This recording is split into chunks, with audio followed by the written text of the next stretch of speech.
नवरात्रि कब से मनाई जाने लगी? ये नवरात्रि जिनकी आप पूजा करते हैं ये कौन है? नवरात्रि क्यों मनाई जाती है? कब से मनाई जाती है? क्या कारण है? तो आपको बताएं, भगवान श्री कृष्ण के जन्मोत्सव से ही नवरात्रि का भी उत्सव चालू हुआ। ये जो देवी माँ है ना, जिसे हम नवरात्रि 9 देवियां कहते हैं, ये किनकी पुत्री हैं? ये माता यशोदा की पुत्री हैं। इनका एक नाम है योग माया। इनका नाम क्या है? योग माया। जब भगवान श्री कृष्ण का जन्म इस धरती पर हुआ, कृष्ण बनकर आए, तो भगवान ने अपनी माया से कहा, देवी आप भी जाओ, क्योंकि आपके बिना हमारी लीला संभव नहीं है। तो भगवान श्री कृष्ण ने तो माता देवकी के गर्भ से जन्म लिया और योग माया ने माता यशोदा के गर्भ से जन्म लिया। और जब श्री कृष्ण को वसुदेव जी ने रखा तो उस कन्या को लेकर आए। माया, योग माया ने कहा, प्रभु हम आपका इतना बड़ा काम करेंगी, हमें क्या मिलेगा? तब भगवान कृष्ण बोले, देवी हमें लोग साल में एक बार कृष्ण जन्माष्टमी के दिन व्रत रखकर पूजेंगे और तुम साल में 2-2 बार नव देवी के रूप में पूजी जाओगी, यही तुम्हारे जाने का प्रतिफल है। वह भगवान माता योग माया को भेजते हैं। और जब कंस कृष्ण को रखकर देवी को लाए, तो कंस को पता चला 8वें गर्भ में बेटी नहीं बेटा हुआ है। तो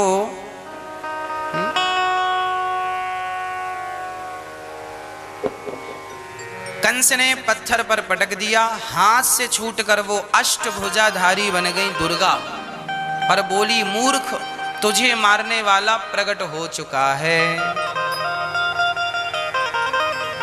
और वही अष्टभुजाधारी देवी आज वर्तमान में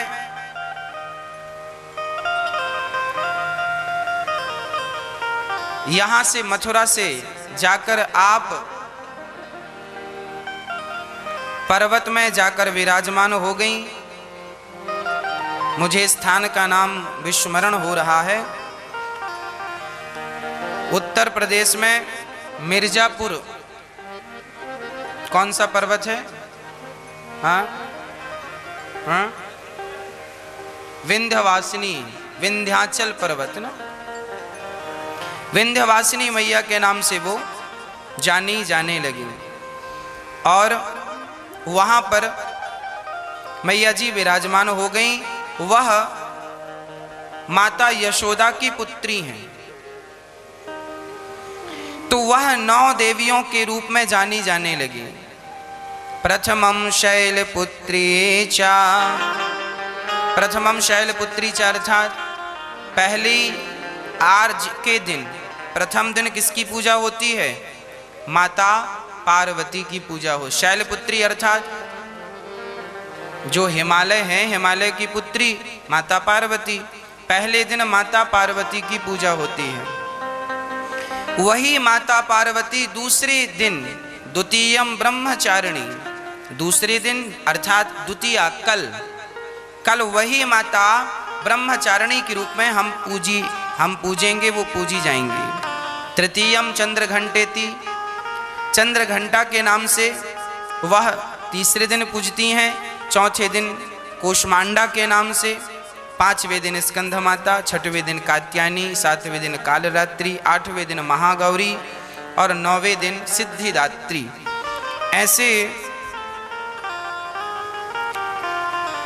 बड़े प्रेम से ये नवरात्रि का पर्व मनाया जाने लगा।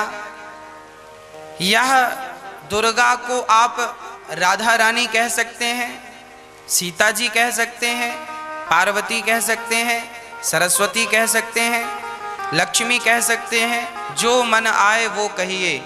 एक सज्जन हमसे बोले, गुरुजी हमने उनसे कहा राधे कृष्ण का जाप किया करो। तो उन्होंने कहा, महाराज जी हम तो माता जी के पुजारी हैं। अब हम क्या करें? आज हमारे हिंदू धर्म में सबसे बड़ा कन्फ्यूजन है, वो कन्फ्यूजन दूर हो नहीं रहा है। हम बहुत प्रयास करते हैं कि आपको समझाएं तो आप तो समझ लेते हैं, आपका कन्फ्यूजन तो दूर हो जाता है, पर जो नहीं सुनते वो बेचारे कन्फ्यूज रहते हैं।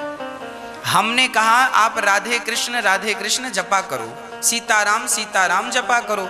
उन्होंने कहा महाराज जी हम तो माता जी के पुजारी हैं। हमने कहा भैया ये जो राधे कृष्ण में जो राधा है यही तो माता है, सीताराम में जो सीता है यही तो माता है, लक्ष्मी नारायण में जो लक्ष्मी है यही तो माता है। जो नवरात्रि की देवियां हैं ये कौन है? इन्हें आप राधा के रूप में भी देख सकते हैं, ये राधा ही तो है। योग माया कौन?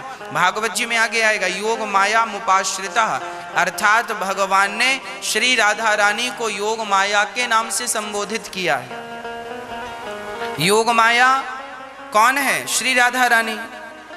और राधा रानी कौन है? महालक्ष्मी। महालक्ष्मी कौन है? सीता जी। एक बार वो सीता बनी, एक बार वो राधा बनी, वही महालक्ष्मी है, महागौरी है, महादेवी है, वही नवरात्रि है। तो कुछ भी अलग नहीं है। सीताराम कहो, राधे श्याम कहो, जो सीता है वह नवरात्रि की देवियां हैं। 9 नाम से पुकारी जाती हैं, 9 दिन पूजी जाती हैं। है देवी एक ही, पर 9 नाम से पुकारी गई तो एक एक नाम को एक एक दिन की पूजा से हम मनाते हैं। है एक ही, पर 9 भागों में 9 नामों से विभक्त हैं। तो भगवान श्री कृष्ण का जब जन्म हुआ तब इनका भी जन्म हुआ, और आज तब से लेकर आज तक नवरात्रि हम मनाते आ रहे।